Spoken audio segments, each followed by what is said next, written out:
시작.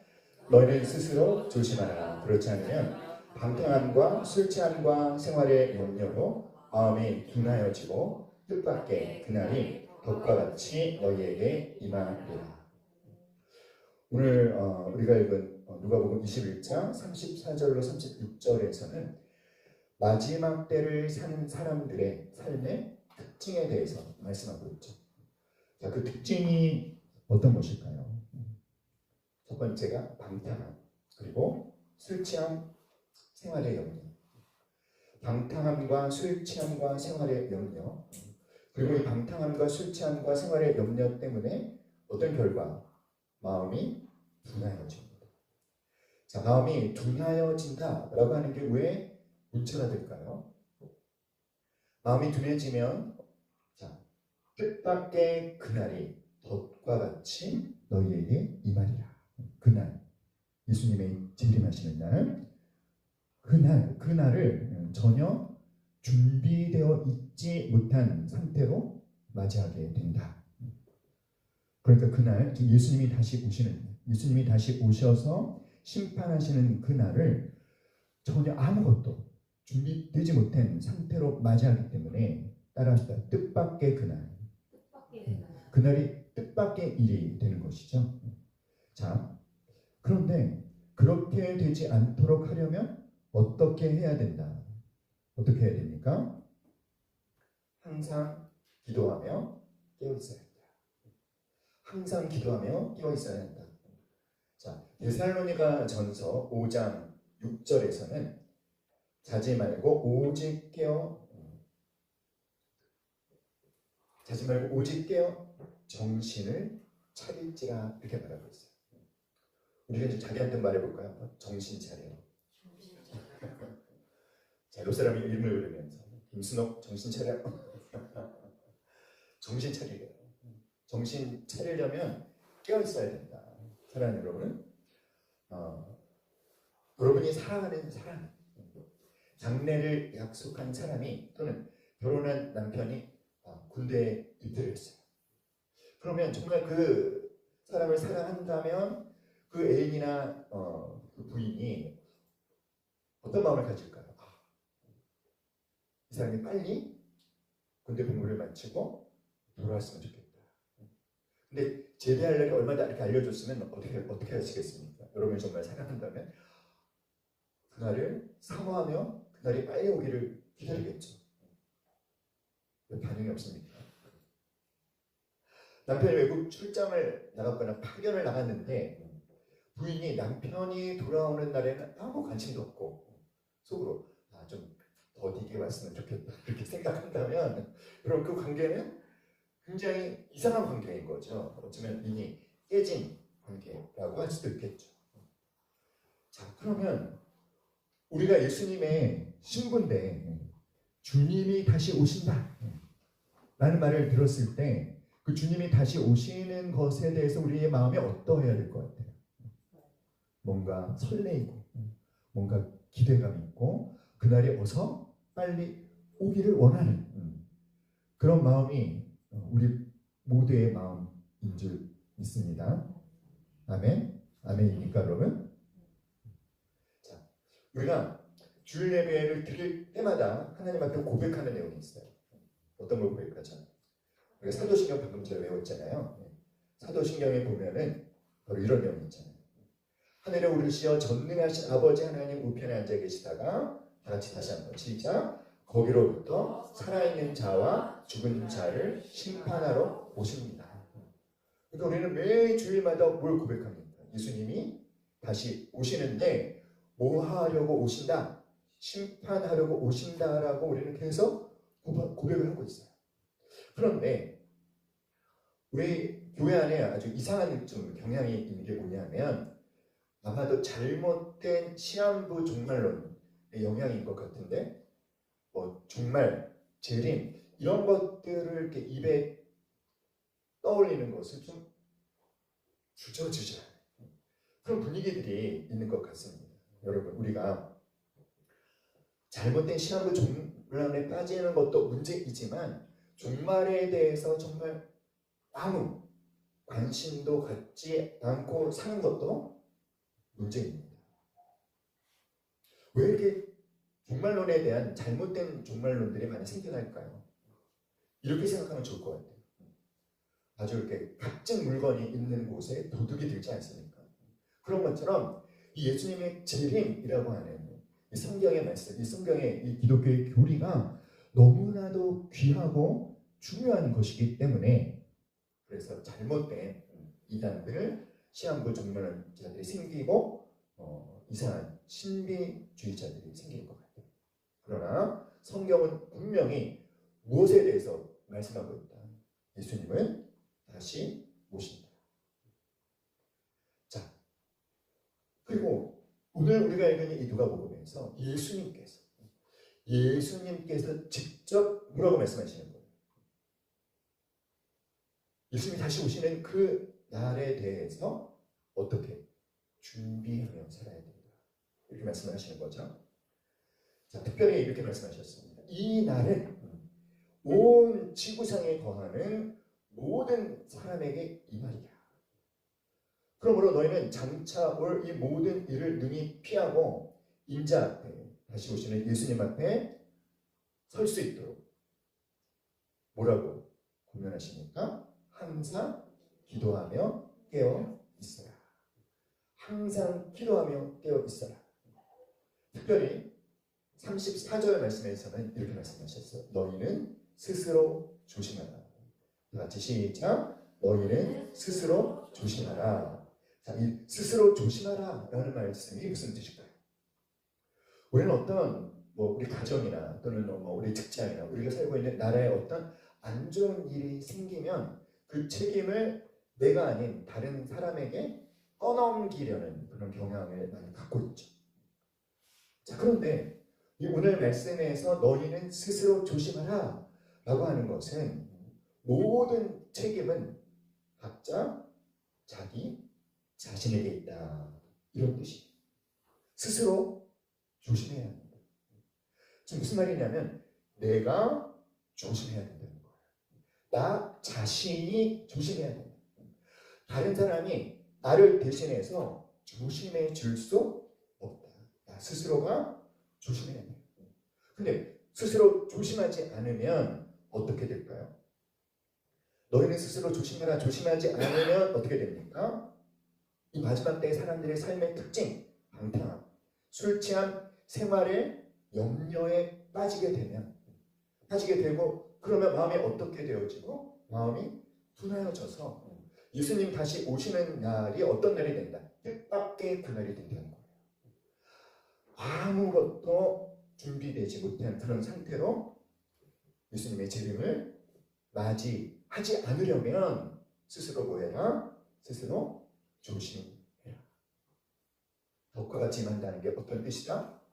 전혀 준비되지 못한 상태 그날을 맞이하는 거죠. 그러나 여러분 스스로 조심한 사람은요 예수님이 다시 오시는 날이 뜻밖의 그날이 되지 않을 거예요. 여러분 우리가 그렇게 될 수 있기를 간절히 기도합니다. 우리 다 같이 너희는 시작. 너희는 스스로 조심하라. 그렇지 않으면 방탕함과 술 취함과 생활의 염려로 마음이 둔하여지고 뜻밖의 그날이 덕과 같이 너희에게 임하리라. 자, 여기서 방탕함이라는 이 원어의 의미가 이런 거랍니다. 포도주를 지나치게 마셔서 일어나는 어떤 현기증과 두통, 그리고 술 취함의 원어적 의미는 너무나 많은 술에 만취된 상태. 자, 이 방탕함과 술 취함이 무엇과 반대되는 상태냐면 성령 충만한 상태와 반대되는 상태예요. 방탕함과 술 취함으로 말씀하셨는데 이것은요 어떤 것이냐면 이 세상의 즐거움과 이 세상에 대한 관심으로 흠뻑 취해 있는 사람들의 모습을 나타내고 있는 거예요. 방탕함과 술 취함은 어떤 상태에 있는 사람들, 이 세상이 가져다주는 즐거움에 빠진, 또 이 세상에 대한 관심에 푹 빠진 그런 것들에 취한 상태를 방탕함과 술 취함으로 말씀한 것입니다. 세 번째가 뭡니까? 생활의 염려. 이 염려라고 하는 것은 이런 것이랍니다. 여러 가지 생각으로 내 마음이 나뉘어져 있고 근심과 걱정으로 가득한 상태. 자, 이렇게 방탕함과 술 취함과 염려에 빠지게 되면 어떤 결과를 맞이한다? 마음이 둔하여진다. 자, 이 둔하여진다는 게 뭐냐면 함께 말해볼까요? 무거운 것으로 내리누르다. 네. 마음이 무거운 것에 내리눌림을 당하는 것. 무엇 때문에? 자신의 관심사와 자신이 즐기는 그 쾌락이 하나님의 뜻을 따르려는 내 마음이 있는데 내 마음 가운데 하나님의 뜻을 따르고자 하는 마음이 없는 게 아니에요. 나도 하나님의 뜻을 따르고 싶어요. 그런데 방탕과 술 취함과 생활의 염려가 하나님의 뜻을 따르려고 하는 그 마음을 어떻게 한다? 무겁게 눌러버려서 결국 하나님의 뜻을 따르지 못하게 됩니다. 이게 마음이 둔하여진 것입니다. 그렇게 되면 예수님 다시 오시는 그 재림에 대해서 어떤 상태로 전혀 준비되지 못한 상태로.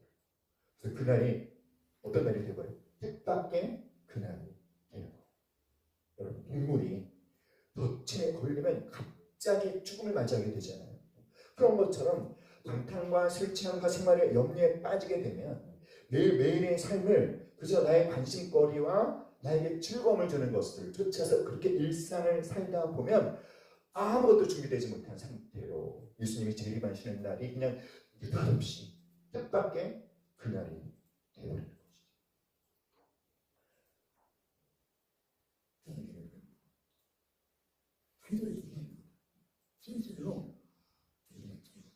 우리 모두가 방탕, 술 취함과 생활의 염려에 빠지는 그런 불행한 상태가 벌어지지 않을 수 있게 간절히 기도합니다.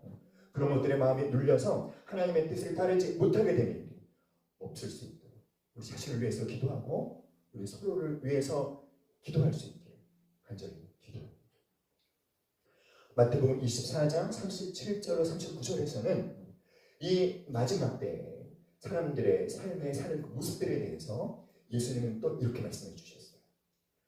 노아의 때와 같이 인자의 임함도 그러하리라.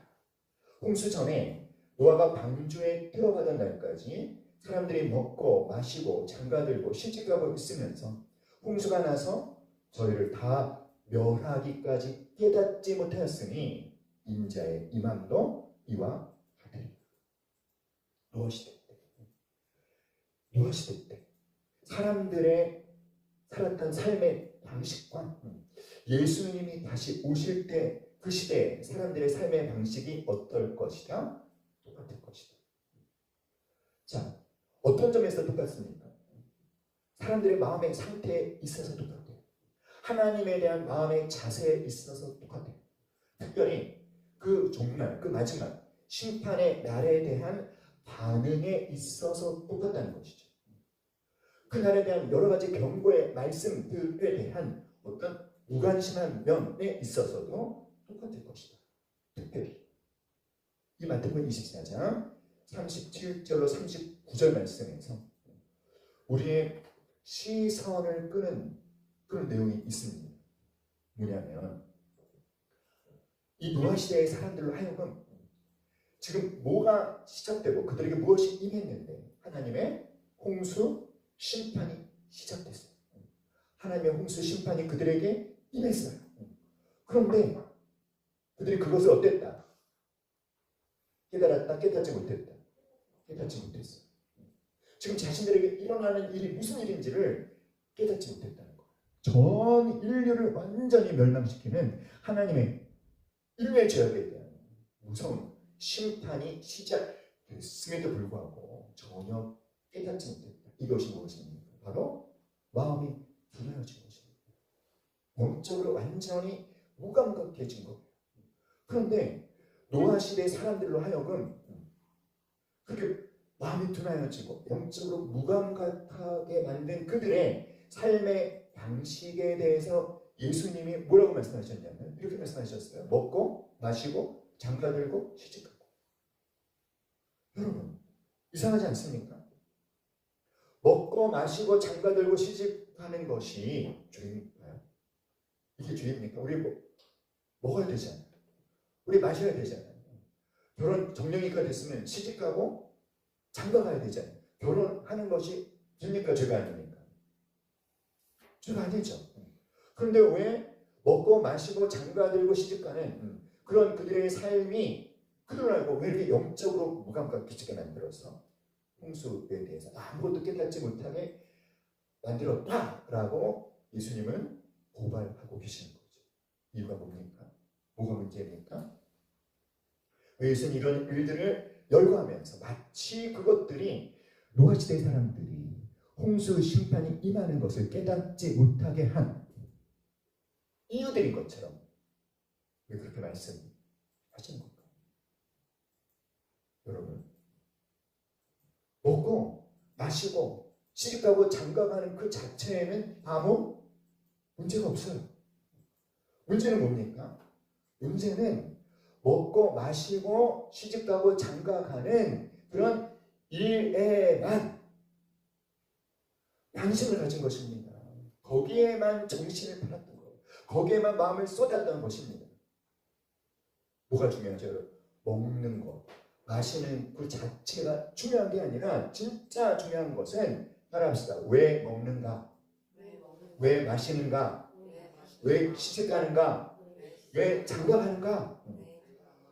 왜 무엇을 위해서 먹는지, 무엇을 위해서 마시는지, 무엇을 위해서 결혼하는지 그 목적이 무엇인지는 관심을 갖지 않고 그저 먹는 것에만, 그저 마시는 것에만, 그저 결혼하는 것에만 관심을 가지는 산 것이 문제라는 거예요.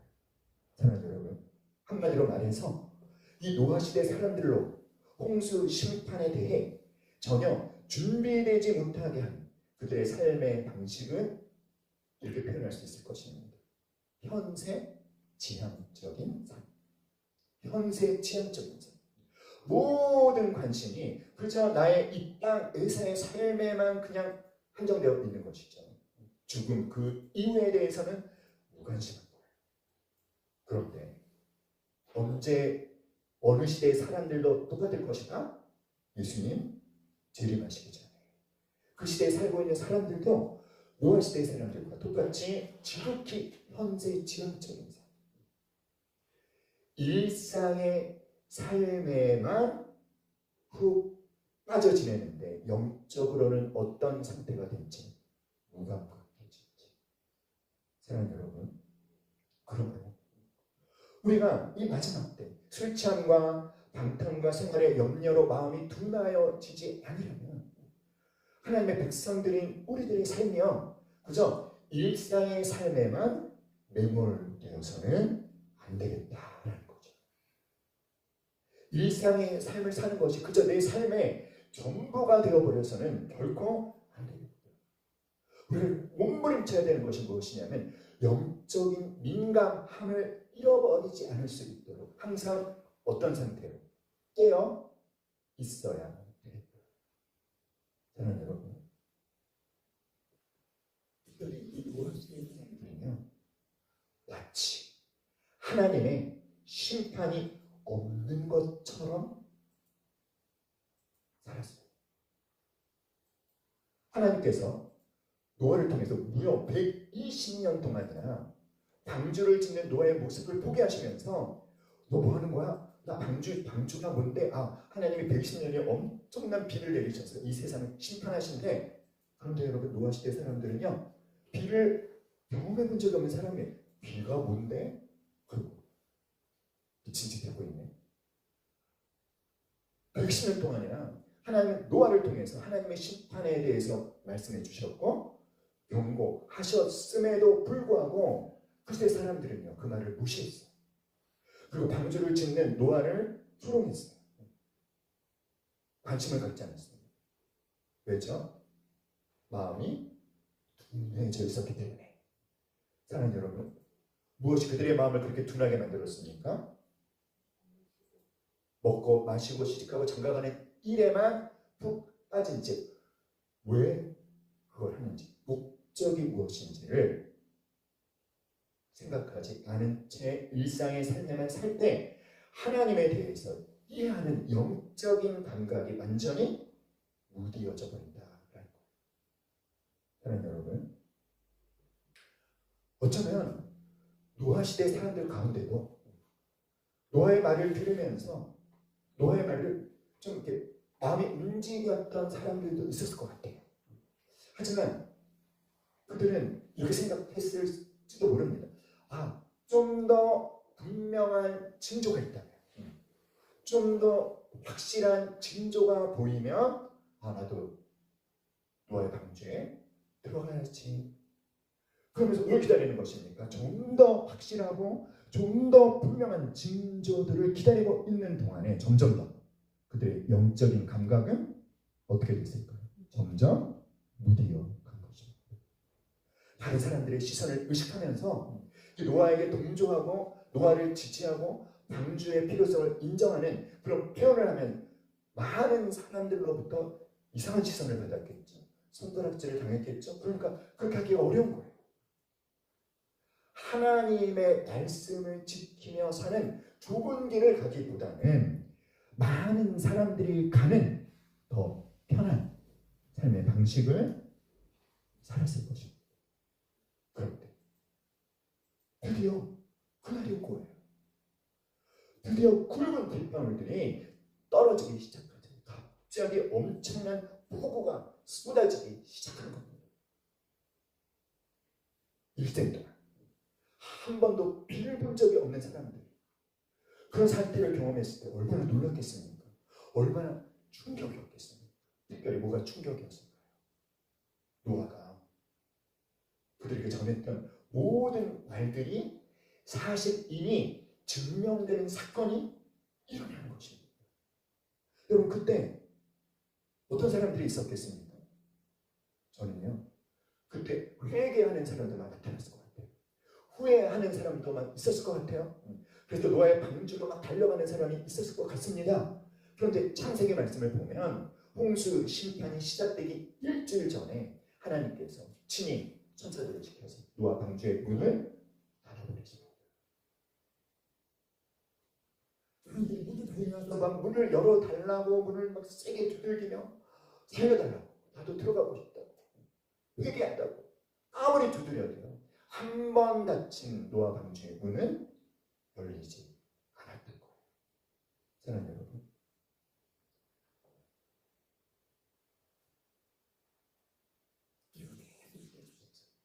우리 점점 차오르면서 사랑하는 가족들이 그 물에 휩쓸려 죽어가는 모습을 보면서 그들의 마음이 얼마나 갈기갈기 찢어졌겠습니까? 여러분, 우리가 알아야 되는 게 뭐냐면 그 홍수 심판을 받아서 그냥 물에 빠져 죽어간 사람들의 많은 숫자가 여러분 괴물들이 아니었다는 겁니다. 아주 이상한 끔찍한 죄악을 저질렀던 그런 사람들이 아니었다는 거예요. 그들 가운데는 그저 그냥 정상적으로 그 자신에게 주어진 일상의 삶을 소중하게 여기면서 아주 성실하게 또는 때로는 굉장히 자신감 있게 자기에게 주어진 삶을 열심히 살아가면서 나는 참 나름대로 잘 살아내고 있어. 이런 사람들도 있습니다. 여러분, 교회 다니지 않는 사람들도 불성실하거나 그렇지 않잖아요. 그렇죠? 그러나 문제는 뭐죠? 그저 자신의 삶을 사는 것에만 푹 빠진 채 누구에 대해서는? 하나님에 대해서, 하나님과 관계된 일에 대해서는 마음이 둔해져서 영적인 감각이 완전히 무감각해진 상태로, 그래서 어떻게? 그 홍수 심판을 정말 아무것도 준비되지 못한 채로 맞이할 수밖에 없었다는 거예요. 제가 오늘 길을 가다가 이게 큰 개를 산책시키는 어떤 분을 딱 보는 제가 그분을 자주 마주치는 거예요. 근데 굉장히 자신 있는 그 매일매일 사시는 분은 건강하게 열심히 굉장히 일찍 일어나시고 굉장히 규칙적으로 사시고, 그런데 한편으로는 저렇게 자신감 있게 살았으면 좋겠다라는 마음이 들 정도로 도전이 돼요. 근데 마음 한구석에는 그런데 점점점이 뭘까요, 여러분? 점점점이 뭐겠습니까? 근데 그게 전부가 아닌데 이런 마음이 있는 겁니다.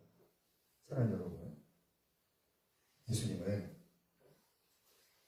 오늘 우리가 전혀 준비되지 못한 상태로 예수님 다시 오는 날을 맞이하지 않을 수 있도록 심각하게 경고하시면서 경고만 하신 것이 아니라 그렇게 될 수 있는, 영적으로 무감각해지지 않을 수 있는 구체적인 방법을 알려주셨어요. 구체적인 방침을 알려주셨습니다. 여러분, 우리가 이 방침을 붙잡아야 될 줄 믿습니다. 그게 뭐죠? 그것이 무엇입니까? 항상 기도하며 깨어있으라. 다 같이 시작. 항상 기도하며 깨어있으라. 사랑하는 여러분, 우리가 특별히 이 누가복음 21장 36절에서 무엇에 대해서 관심을 가지셔야 되냐면 기도하는 것과 깨어있는 것을 함께 말씀하셨다는 거예요. 성경은 항상 기도하라 이런 말씀 나오고 깨어있어라 이런 말씀 나오는데 누가복음 21장 36절에서 우리 예수님께서는 기도하는 것과 깨어있는 것을 함께 말씀하셨다는 것입니다. 그게 무슨 뜻이겠습니까? 깨어있을 수 있게 하는, 나로 하여금 깨어있게 하는 가장 확실한 방법이 뭐다? 기도하는 것입니다. 사랑하는 여러분, 나를 깨어있도록 하는 가장 확실한 방법이 무엇이다? 기도하는 거예요. 사랑하는 여러분, 오늘날 우리 조국 교회는요, 확실히 기도에 열정이 식었어요. 분명히 식었습니다. 제가 청년 때 교회를 다닐 때만 해도 그때도 많이 식었어요, 사실. 그래서 우리 청년부 형제자매들이 어떻게 했냐면요, 비닐 있죠, 비닐 비닐 조각을 이렇게 불로 지져서 연결을 시켜갖고 그거를 뒤집어 쓸 수 있도록. 왜 그렇게 하냐면 삼각산 밑으로 가는 겁니다. 청년부들이 추워요, 겨울.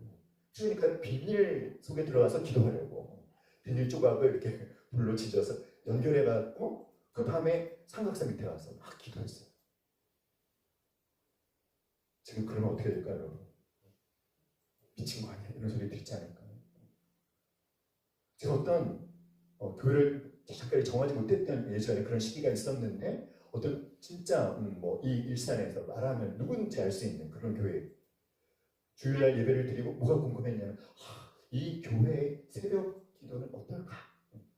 새벽 기도 드리러 갔더니 전 본당을 찾아갔더니 본당문은 잠궈져 있는 거예요. 아니 왜 새벽 기도했는데 잠겨져 있지? 그래서 물어보니까 무슨 초등부 예배실, 교실 거기서 드린다는 겁니다. 주일날 예배 몇 천 명 참석하는 대형교회가 새벽 기도에는요 그냥 요만한 교실을 모여서 드린다는 거예요. 너무 충격을 받았어요. 와, 이게 뭐지? 이게 조국 교회 현실이 아닐까? 성도들이 기도하지 않습니다. 기도에 마음과 정성과 시간과 열정을 확실히 쏟지 않고 있어요. 어쩌다 한번 기도하면 오늘 참 은혜로웠어. 그리고 그렇지. 사랑하는 여러분, 그래서 뭐예요? 진짜 어떻게 해야지 성도들로 깨어있지 못하게 할 수 있는 첫 번째 방법이 무엇인지를 사단도 너무나 잘 알고 있는 거죠. 뭡니까? 기도하지 못해. 자꾸만 기도에 대해서 무관심하게, 이런저런 핑계를 대며 자꾸만 기도의 현장을 가지 않게끔 유혹하는 것이죠. 저도 결코 그 유혹에서 제외가 아닌 것이죠. 인정하십니까, 여러분? 사랑하는 여러분, 우리가 기도한다는 것이 뭘 의미하죠? 기도한다는 것은 나의 한계를 하나님 앞에 인정하고 하나님 없이는 아무것도 할 수 없음을 인정하고 하나님만을 절대적으로 의지하는 몸부림이 기도이잖아요. 기도하지 않고 또 잘 살 수 있다라고 하는 그 근거 없는 자신감들에 너무 우리가 많이 빠져 있는 것은 아닐까. 사랑하는 여러분, 그러므로 우리는 다른 이들과 같이 자지 말고 오직 깨어 정신을 차릴지라. 데살로니가전서 5장 6절에 이 말씀을 저는 이렇게 말씀하고 싶어요. 그러므로 우리는 다른 이들과 같이 기도를 게으르게 하지 말고, 그래서 오직 깨어 있어서 정신을 차리시오. 할렐루야. 사랑하는 여러분, 예레미야 23장 18절 말씀 시작. 누가 여호와의 회의에 참여하여 그 말을 알아들었으며 누가 귀를 기울여 그 말을 들었느냐. 기도할 때 여러분, 하나님이 주재하시고 성자 성령 하나님과 천군 천사들이 함께 의논하는 천상회의에 참여하는 은혜를 주신다라는 거예요. 사랑하는 여러분, 기도하여, 항상 기도하여 깨어 있도록 우리가 서로를 격려하고 권면하고 함께 도와서 함께 기도하는 우리 예비 공동체가 될 수 있기를 간절히 기도합니다. 예수님은 마태복음 24장 42절에서 그러므로 깨어있으라 이렇게 말씀하시면서 44절에는 또 이렇게 말씀하셨어요. 이러므로 너희도 준비하고 있으라. 생각하지 않은 때에 인자가 오리라. 깨어 있으라고 하시면서 동시에 또 뭐라고 말씀하셨다? 준비하고 있으라. 준비하는 게 어떻게 하는 게 준비하는 것인지를 45절에서 이렇게 말씀하셨습니다. 시작. 충성되고 지혜 있는 종이 되어 주인에게 그 집 사람들을 맡아 때를 따라 양식을 나눠줄 자가 누구냐? 충성되고 지혜 있는 종이 되는 것이요, 예수님이 다시 오실 날을 준비하는 사람의 모습이에요. 충성되고 지혜 있는 종. 그럼 이 충성되고 지혜 있는 종이 뭘 할까요? 주인에게 그 집 사람들을 맡아요. 하나님의 사람들을 맡아서 뭐합니까? 이 충성되고 지혜 있는 종, 때를 따라 양식을 나눠줍니다. 성경에서 양식이 뭐죠, 여러분? 말씀이에요, 말씀. 그러니까 이 충성되고 지혜 있는 종은 하나님께서 이 마지막 때 가장 원하시는 사람을 우리에게 보여주고 있는데, 그것은 무엇입니까? 말씀으로 다른 사람을 섬기는 사람, 복음으로 영혼을 주수하고 비신자에게 생명을 가져다주는 복음을 증거하고, 이제 막 갓 태어난 어린 신자를 말씀으로 양육하는, 즉 사람들을 말씀으로 섬기는 그런 사람을, 그렇게 사는 사람을 충성되고 지혜 있는 종, 충성되고 지혜 있는 종이 모아오는 사람이에요. 그날을 준비하는 사람이라고. 사랑하는 여러분, 충성되고 지혜 있는 종이 되시기를 주님의 이름으로 축원합니다. 할렐루야. 아멘.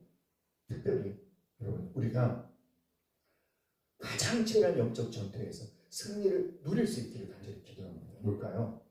기도하지 못하게 유혹하는 사단의 그 강력한 유혹에서 여러분, 어떤 우리 한 사람만 승리하는 것이 아니라 우리가 함께 그 승리를 누리는 우리 모두가 되기를 간절히 기도합니다. 여러분, 방대하고 술 취함과 생활의 염려에 빠진 삶을 살지 맙시다. 일상의 삶에만 매몰된 그런 삶을 살지 맙시다. 깨어있기, 마음과 정성을 다해 기도하는데 나의 시간을 드리는 그런 저와 여러분, 이 예배를 드리는 모든 하나님의 백성들이 될 수 있기를 주님의 이름으로 축복합니다. 특별히 우리 함께 하나님 앞에 말씀드려볼까요? 하나님, 충성되고 지혜 있는 종으로 그날을 준비하는 삶을 살겠습니다. 아멘. 그래서 다시 오시는 그날이 우리에게 뜻밖의 그날이 되지 않고요, 정말 기쁨으로 다시 오시는 예수님을 맞이하게 되길 간절히 기도합니다. 아멘. 우리 함께